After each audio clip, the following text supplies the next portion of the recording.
So the story that Billy was talking about earlier this week was particularly horrifying. He's been fascinated by, and he's made our show fascinated by, these rat wars going on in New York, because it sounds as disturbing, as disgusting, as scary as anything going on right now in the animal kingdom, where those rats in New York are used to restaurants being up and running and throwing away food, and now they have to fight each other for the food, and now they have to eat each other. So it's pretty horrible. It sounds pretty horrible. Ron, thank you for joining us. What can you tell us about rat wars? Well, rats are survivalists. That's the bottom line. They have no real ethics, so to speak, in the sense that when food is scarce, they will make food or find food, even if it means eating their own. And I've seen rats do that quite a bit. So especially the big males. The big males, they get territorial. They want to make sure they can get to the females, and they need that strength, and they will kill other males, and they will eat other males. What are some of the things you've heard going on in the animal kingdom that have most been disturbing to you? Well, I haven't seen a lot of disturbing things going on in the animal kingdom. That story came up the other day about this German zoo that said that they were going to end up euthanizing animals and feeding animals in their collection to other animals in their collection, because this pandemic has caused the public not to come, and they've lost that financial revenue, that gate revenue that they needed to survive. And personally, I think it's a ploy to try to get people to donate things, donate money, because I can't see any self-respecting zoo that would allow that to happen. At the end of the day, I know that our staff here, even if we said we couldn't pay them, they would come in here to take care of the animals, because that's their commitment. And if they couldn't, they would find a good home for the animals, and there are certainly people that would be able to care for them. So for that zoo to come out and say, oh, you know what, we're going to have to kill our animals and we're going to have to feed them out unless we get some money, I was actually a little bit offended by that. So I don't think that's going to happen. On the flip side, though, Dan, I think there are more good things happening with animals than bad things because of all of this, and that is, heck, the air is clearing, the waters are clearing, animals are venturing into places that they hadn't been seen before. Right here in Miami, gosh, we've seen, dolphins and manatees coming up to places we haven't seen them for a long time. So I think, the earth is getting a little chance to breathe. I don't want to say that. I don't want to disrespect all the suffering that a lot of people are going through and things like that. But I think that, if you have to look at a silver lining here, you need to look at the fact that if we give the earth a chance, it really can recover from a lot of the things that have affected it negatively over the last few decades. Rod, I know I'm not alone in what I'm about to ask you and feeling this way, because I feel like I have completely disrupted my dog's life by always being home. And so what I am wondering, and I know I'm not alone because other people feel the same way. My dog is lashing out at me in ways that my dog never has before. So are we disrupting, for stay-at-home pets, are we disrupting their normal routine because now we're always home with them? Well, yes, you are disrupting their normal routine. That is not to say, though, that you're stressing them out. It's just something they have to readapt to. Animals, I've always said, are creatures of habit, whether it be your domestic dog as a pet or a lion in the wild. They have certain routines they go through. When those routines get disrupted, it causes a need for adaptation. I think at the end of the day, though, the bigger disruption is going to be when you have to go back to work and you're not with your dog all the time. I think more than any stress that he's feeling from you being there at home, he's going to probably feel a little bit more stressed when you're no longer at home and he's gotten used to it. Ron, I don't hear you offended a whole lot by the behavior of other zoos or saying publicly that you're offended by the behavior of other zoos. What are the things in the past that zoos have done that have bothered you enough to make you say you're offended? Well, not that I'm offended. I take issue, Dan, with zoos spending millions of dollars on new exhibits, bricks and mortar, all kinds of technology. We're talking millions of dollars they spend on these things, and they don't allocate a percentage of that money to go to protect that particular animal they're planning to put on that exhibit in the wild. I've said this publicly many times. I've worked at this zoo for 40 years, Dan. I understand the value of zoos. I wouldn't be doing what I do today had it not been when I went to the Bronx Zoo as a young boy and I made a connection with animals there that wouldn't have been possible otherwise. But having said that, zoos cannot continue to build these multi-million-dollar exhibits if they're not going to really allocate serious money to protecting those animals in the wild. Because at the end of the day, it's going to be tremendously sad if the zoo is the last place you can see the animal. So zoos, if they're going to be building these things, they need to allocate money to protect those animals in the wild. Otherwise, it's hypocrisy. That's what offends me. It offends me when I see millions of dollars going into an exhibit, and let's say they build an exhibit for, cheetahs, okay? How much money did they actually donate to cheetah conservation in the wild? I need to know that, and it better be something significant. Otherwise, this thing about, we're educating. No, it needs to be more than that. Chris, what do you have for Ron Magill? Ron, if I gave you the ability to have a conversation with any animal, a 20-minute conversation, an intelligent conversation, which one would you choose? Blue whale. A blue whale. That's an animal that is pelagic. It circumvents the globe, lives a tremendously long life, and whales have a language. They could tell me about things in the deep places in the ocean we haven't been able to go to.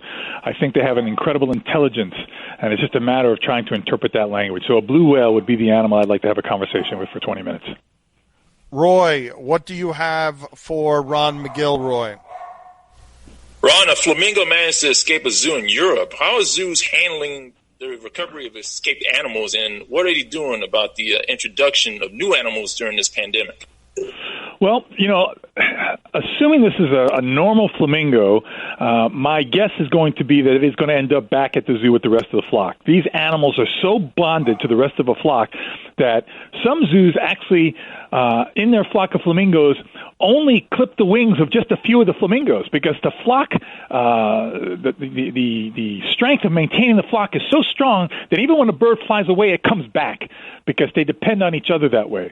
So more often than not, when a bird like a flamingo flies away, it will come back as long as the rest of the flock is in the zoo.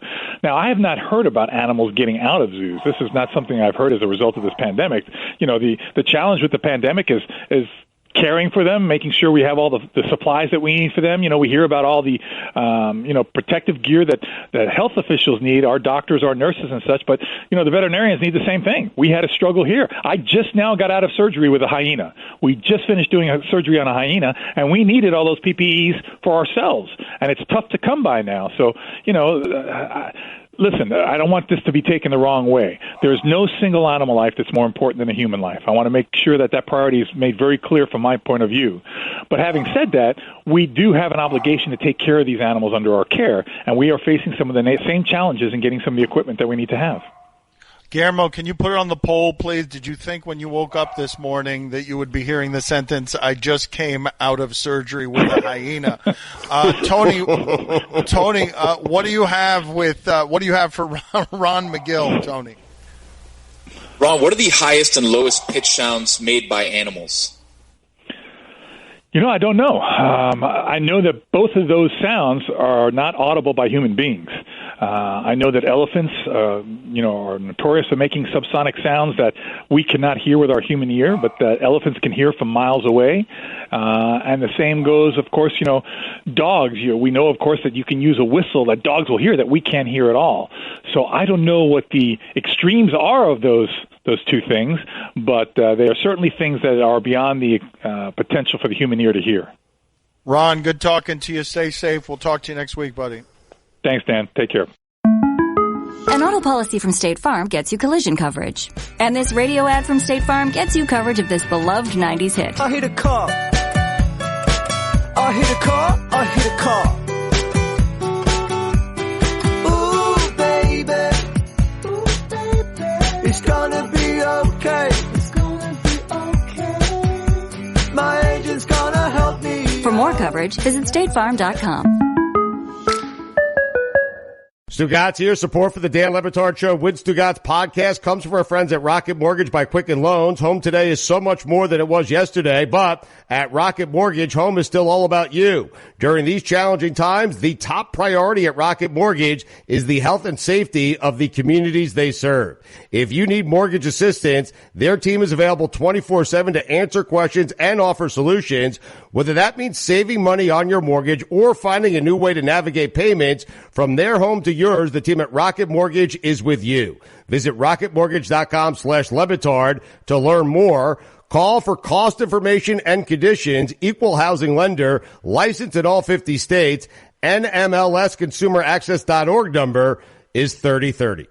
John Salley going to join us in about 15 minutes. If you missed any of the show, you can listen to all 3 hours of the Dan Le Batard Show, plus our Miami-only hour and our Best of Podcast on demand in the ESPN app.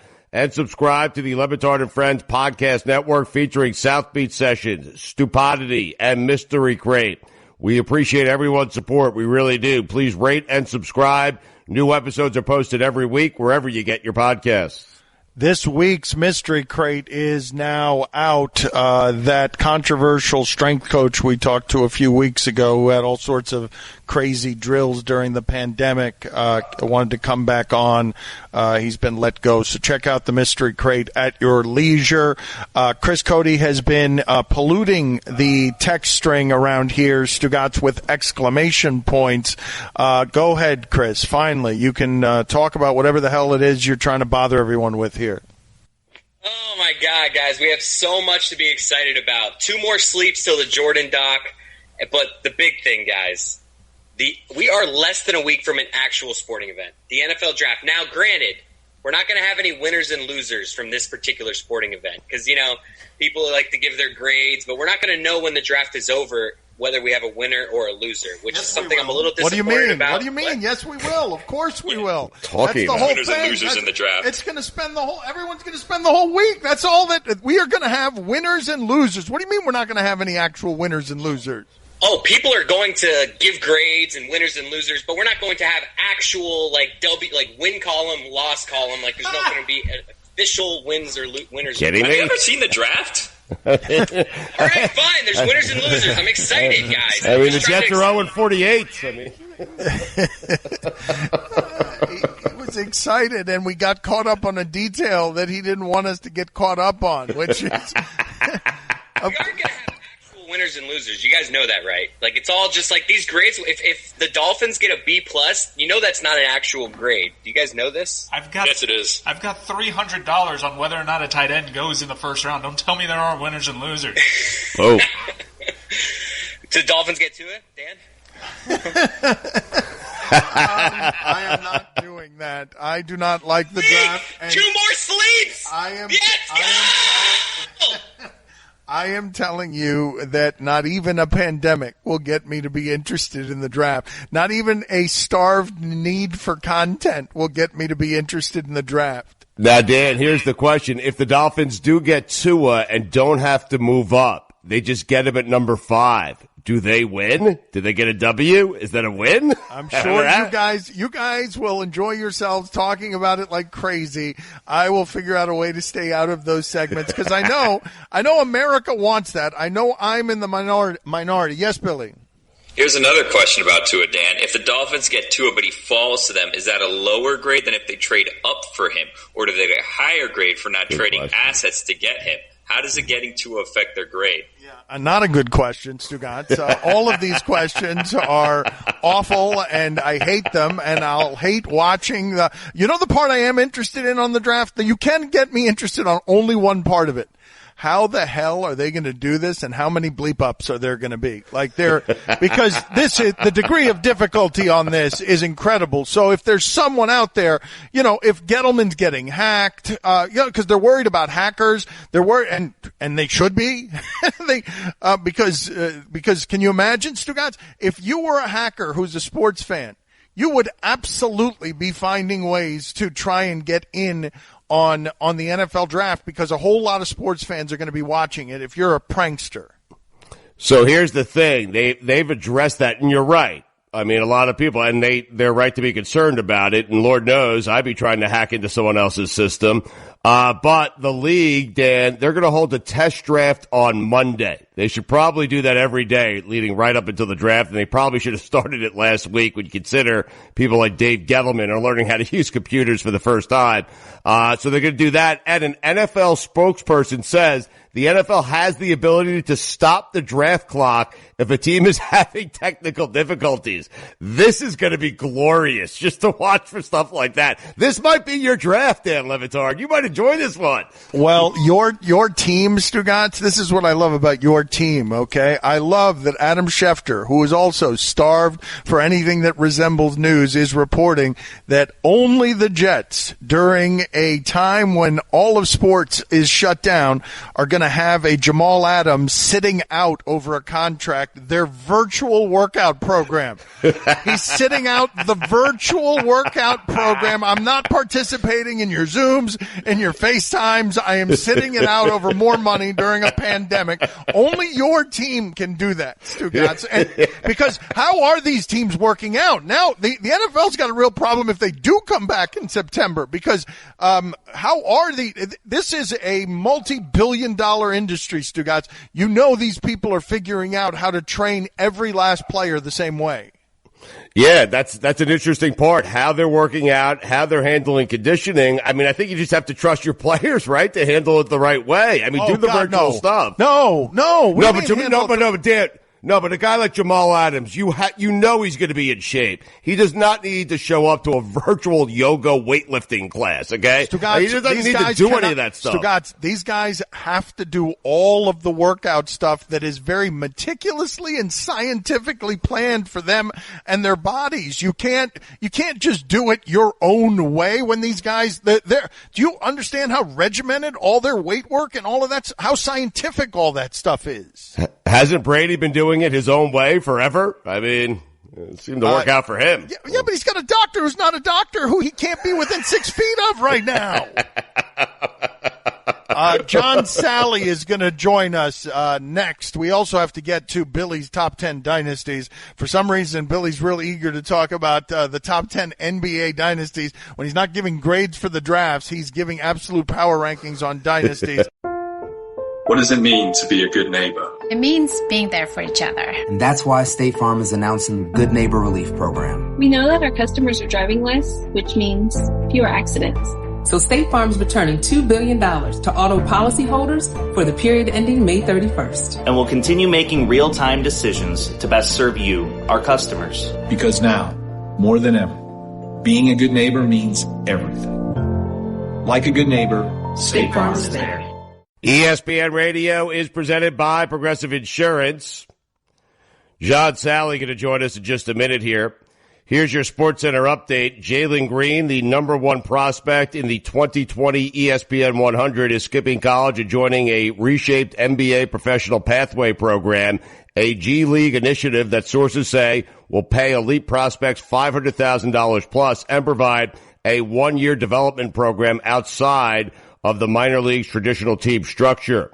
USC quarterback JT Daniels has entered his name into the transfer portal. Daniels had season-ending knee surgery in last season's opener. And finally, Coca-Cola makes so many different beverages that if you were to drink one each day, it would take you more than 9 years to try them all. What? Barbasol is now that seems impossible, man.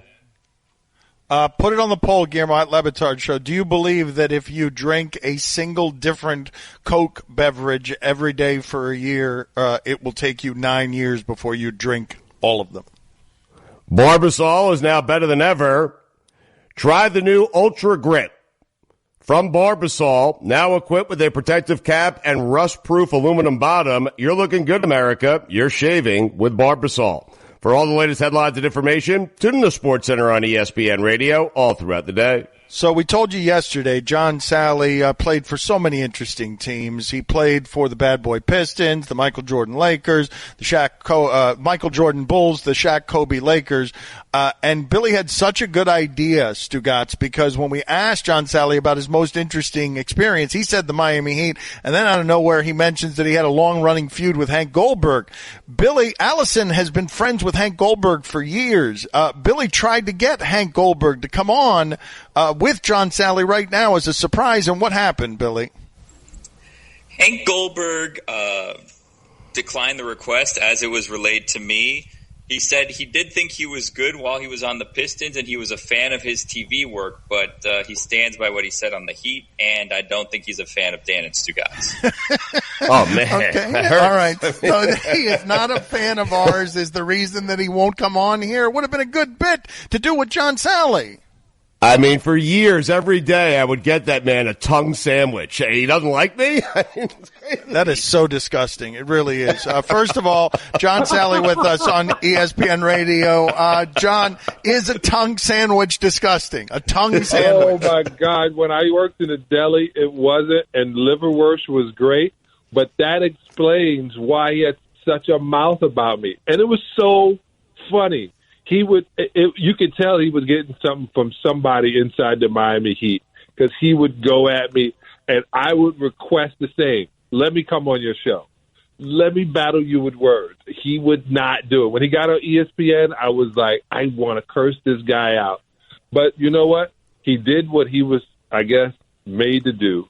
He just made my life there miserable when it came to radio. And he didn't know that this was my thing. He didn't know I was going to be media when I retired. But I didn't kill him. I just looked at it and said, don't be like that. So once again, he punked out. He could have come on the show, and we would have had a ball at his expense, obviously. But he was smart to stay his distance. What is the story or stories behind you being in Bad Boys and Bad Boys 2? Okay, so I got in Bad Boys 1 because Martin Lawrence, who turned 55 yesterday, I talked to my guy. I'm trying to put him on this vegan diet. I went to visit him on set, and Michael Bay had directed my Nike commercial, and I heard him yelling, and he said, we got to put him in a movie. He's funny. Next thing you know, when Bad Boys 2 was coming around, Jerry Bruckheimer said, I need you on this show. And I was doing Best Damn Sports Show, period, on Fox. So I was doing via satellite from Miami, and it was great. Right now I'm on a new series called LA's Finest on Spectrum TV, which is Gabrielle Union and Jessica Alba. It's the TV version of Bad Boy, two bad girls in L.A., and I play Fletcher in that role because you see Bad Boys 3 had a whole different crew, and they only brought 3 people back. But to me, it was the best thing I could have ever done. I was lucky. I got $474, the first one, but the residuals wind up coming back pretty good, baby, pretty good. Wait a minute, how good? Explain that to me. How does that business work where you get $474 for your initial appearance in Bad Boys, and then what do the checks look like? I wind up making $72,000 after it was said and done just from Bad Boys 1. And I made more than that with Bad Boys 2 because my salary went from $470 for the first one to $20,000 for the second one for a week of work. It's pretty slick. That's the way to do it. Yeah, the movies, they pay pretty well, the movies. Stugotz, what do you have for John Salley? Sal, I'm wondering, just because everyone's excited about the Jordan documentary and the Bulls, and you guys were such a big part of that story, of Michael Jordan's story, really, in general. And I'm wondering, do you have any sort of regret once Jordan and the Bulls finally got past your Pistons team? Do you or do any of your teammates have any sort of regret walking off that court early, not shaking Michael's hand? Okay, so for the record, and I know my teammates are going to hate that I always say this, but it shouldn't. So the deal is, in 1988, Adrian Dantley's on the foul line. Larry Bird, Danny Ainge, Robert Parrish, Kevin McHale, they walk straight through and out of the Silverdome. And Kevin McHale turns around and gives Isaiah a pound and says, bring the trophy home. No one said anything. That's how they handed it up. They didn't shake our hand. They didn't say good fight. They just walked off the court while Adrian Dantley was on the court. Bill Laimbeer turns and says, let's hand the Bulls let's handle the Bulls the same way the Celtics did it to us. Said, all right. I lean over to Chuck and I go, put me back in the game. And he goes, Sal, you can't get any more points, man. The game is over. It's done. I go, no. Something's about to go down. I need to be on court. Now, Michael is my guy, like I said, since 1982. And he's my fraternity brother, Omega Psi Phi Incorporated, the best black frat there is. And then I'm hanging with Scotty, and you know, after the game, I'm not the same person that will kill you when I'm playing against you. So I didn't think it was going to be a cool thing. Me and Scott Hastings stayed around and shook everybody's hand. But that's the way the Celtics handed us the Eastern Conference Championship, and that's the way we felt we should have handed it to the Bulls. What happened is Michael Jordan finally spoke and said, well, you know, the Pistons just do what they do, you know, classless. And so once the Messiah calls you classless, you know, you can't win. You just can't win. But wait a minute, you broke ranks? You broke ranks? I didn't know you broke ranks and you were shaking hands out there. I love that Stugotz has trapped you in a corner, got you 40 years later here where he's able to hammer you. Right. Like, how did so wait a minute. So you screwed it up. No, let me tell you, man, I don't, in any part of my life, I don't do shady stuff. I don't care what it is, man. I don't do shady. I'm not shady. Good people bring good people. And it proved it. Hank Goldberg. Let's go back to Hank. If I didn't mention his name yesterday, no one would remember the guy even ate some sandwiches. A lot of them, from what I remember. Why do you keep bringing every interview back to Hank Goldberg? I don't understand. The best. You played in Hollywood like you were a Laker with Shaq and Kobe. I know. My lawyer, Bradley Dock, is listening, and Steve Noodleberg, who I still work with down in Florida. I swear, at one time I wanted to see him. I wanted to say something. But, you know, it's just, you guys don't realize. Let me tell you, you know Kevin Durant got into a Twitter war, and everybody was like, why does he even care? Because you want everybody to love you. You don't do anything to make everybody hate you. So that's why I bring it up. But anyway, back to that. Let me just tell you another Michael Jordan story, and then we'll get off the air. So I'm at the Kentucky Derby, which I no longer condone those horses getting spanked. But anyway, and I'm there with Chris. I'm going to name drop, okay? Name drop. So I'm there, and and Dave Chappelle is there, and Chris Tucker are standing next to each other. And Michael Jordan's to my left, and we're in the booth. Dr. J's behind me. And he goes, Sal, right here, right now. Here's your man, Michael Jordan, right here, right in front of him.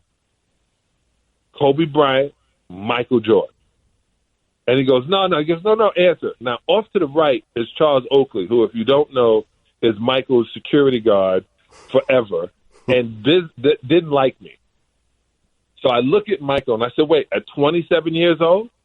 He goes, oh, whatever, 27. I put my hand on Michael's shoulder, and I go, at 27 years old, young boy would have given you the business. And out of the blue, Charles Oakley comes and punches me in the stomach. Yes! But I mean, the way he wanted to hit Dolan, not the way he was pushing security guard. He unleashed on me, Dan. And I saw it at the last second and tightened up a little bit. He knocked all the air out of me.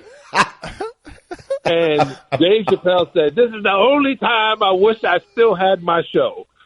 This is the scene.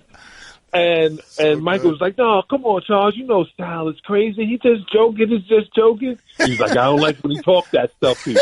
He's been wanting to hit me. He's been wanting to hit me since the 80s. But, man, he hit me with everything he could.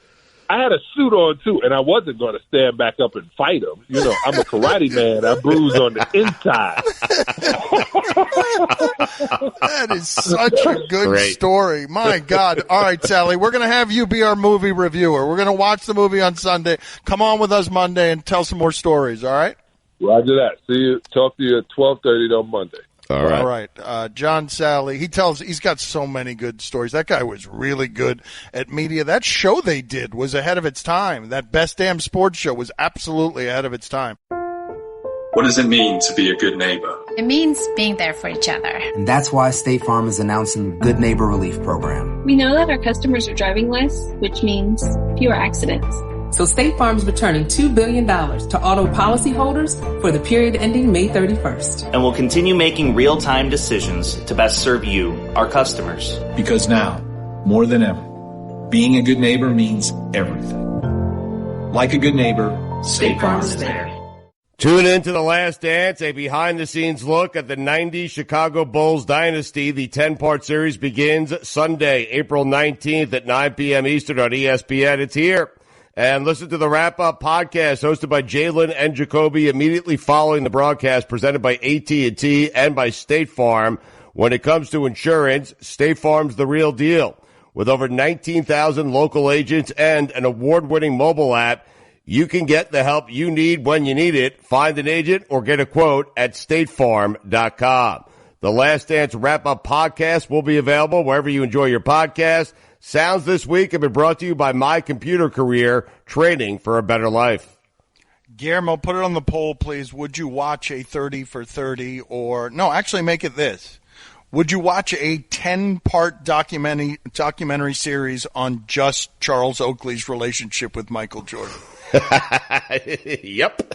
I mean, because the story that Jason Williams told us on South Beach Sessions, Stugotz, of Dr. J in a pickup game going up for a layup after cheating in golf with Charles Oakley, and Charles Oakley punching Dr. J in the face. Like these stories that you hear about Oakley, that's one of the best stories ever told on our show. The idea that if you said that Kobe Bryant could be better than Michael Jordan, Charles Oakley would emerge, and even if you were 6'10" and in a suit, and punch you really hard in the stomach. I love it. It's crazy. So we'll update the polls in a second at Le Batard Show. But before we do that, we know that you miss the club. We miss the club as well. The club is how we usually end the work week around here. But we've been asking you listeners in your boredom, if you have any musical talent, to make a few songs for us, and we'll play them if they're any good. So here is a song from a listener about missing the club. Never mind the polls. I think I just want to play that again. I am not allowed, of course, because of rights issues. That's right. Because we can't, because there aren't quite enough obstacles in our way right now. We also have to worry about playing Lookout Weekend too many times because of Debbie Deb's lawyers. Wait, but so I suggest we make that the club moving forward here until we get back to the studio. We can play it again next Friday, right? Is that fair? Yeah, sure. Okay, let's play it as much as we can. And if you have any songs, feel free to send them. Let's just read a couple of the polls here, Stugotz. We've got plenty of them since yesterday. Go back to the beginning yesterday because the first one yesterday was great. Scarier thing to hear in a haunted house, that Le Batard Show on Twitter. Nursery rhyme or menacing whispered threats? It's got to be nursery rhyme. And it is. Michael Carter Williams actually did that at the Pfister Hotel. Walked in and hid walkie-talkies and was doing both menacing threats and nursery rhymes. Yeah, and somehow it reminded me of the Astros cheating scandal. Very odd. It's good to relive that with you. Thanks. 80% of the audience said nursery rhymes. Did your dad or grandfather walk around in his underwear? 60% of the audience said yes. Wow, that's high. Should Cody Zeller cut his own hair? 82% of the audience said yes. Has America made 5 good hockey movies? 80% of the audience said no. Is Happy Gilmore a hockey movie? 75% of the audience said no. 25% is smart out there. Is Miracle with Kurt Russell an absolute classic? 50.7% of the audience said no. Yes. No. Has Charles Barkley ever gotten to second of all? That's a great question. 93% of the audience said no. Is I bid you a good day, sir, an insult in 2020? 70% of the audience said yes. No! Currently, we're all living in a time of uncertainty. But one thing that these last few weeks have made crystal clear is that we all need to look out for each other and come together to protect the things we care about, including the planet we all share. That's why Allbirds is on a mission to leave the planet in better shape than they found it. Allbirds make shoes from premium renewable materials, and they just announced the carbon emissions for all of their products before they offset them to 0. Allbirds will be listing the carbon footprint on all shoes moving forward, just like nutrition labels on food, but for your closet. Their shoes' average carbon footprint per product is equal to running 5 loads in the dryer or driving 19 miles in a car. They're committed to lowering their shoes' environmental impact over time, so they leave a better kind of footprint. Allbirds knows we can create a more sustainable future, but only if we hold ourselves accountable. With Allbirds, feel confident knowing you're wearing a shoe that's doing right by your feet and the planet. Learn more about their sustainable practices and find your pair at allbirds.com today.